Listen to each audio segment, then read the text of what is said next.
നമസ്കാരം സുഹൃത്തുക്കളെ, ഇന്ന് നമ്മൾ കേൾക്കാൻ പോകുന്നത് ദക്ഷിണേന്ത്യയിലെ ഏറ്റവും പ്രശസ്തമായ മുരുകൻ ക്ഷേത്രങ്ങളിലൊന്നായ പഴനി മല ക്ഷേത്രത്തിന്റെ അത്ഭുതകരമായ കഥയാണ്. ഒരിക്കൽ ഭഗവാൻ ശിവനും പാർവതിയും തമ്മിൽ നടന്നൊരു ചെറിയ പരീക്ഷയാണ് ഈ ക്ഷേത്രത്തിന്റെ ജനനത്തിന് കാരണമായത്. അത് നമുക്ക് കഥയായിട്ട് കേൾക്കാം.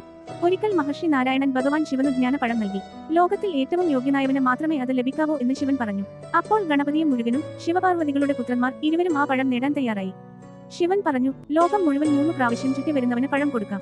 മുരുകൻ തന്റെ വാഹനമായ മയിൽപീലിയിൽ കയറി ലോകം ചുറ്റാൻ പുറപ്പെട്ടു. പക്ഷേ ഗണപതി പറഞ്ഞു, എന്റെ ലോകം എന്റെ മാതാപിതാക്കൾ തന്നെയാണ് എന്ന് പറഞ്ഞ് ശിവപാർവതിയെ 3 പ്രാവശ്യം ചുറ്റി നടന്നു. ശിവനും പാർവതിയും അതിൽ സന്തോഷിച്ച് ജ്ഞാനപഴം ഗണപതിക്ക് നൽകി. ലോകം മുഴുവൻ ചുറ്റി വന്ന മുരുകൻ തന്റെ സഹോദരന് പഴം ലഭിച്ചതറിഞ്ഞപ്പോൾ വിഷമിച്ചു.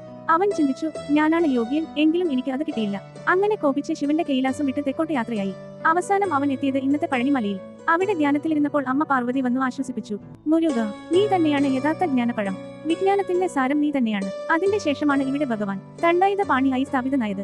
ഇങ്ങനെ ഇന്ന് നാം കാണുന്ന പഴനി മല ക്ഷേത്രം ഭക്തർക്കു ജ്ഞാനം, ധൈര്യം, ആത്മവിശ്വാസം എന്നിവ നൽകുന്ന പുണ്യസ്ഥലമായി മാറി. പഴനി മലയിൽ എത്തുന്ന ഓരോ ഭക്തനും ഇന്നും വിശ്വസിക്കുന്നത് ജ്ഞാനപഴം സ്വന്തമാക്കാം എന്നതാണ്.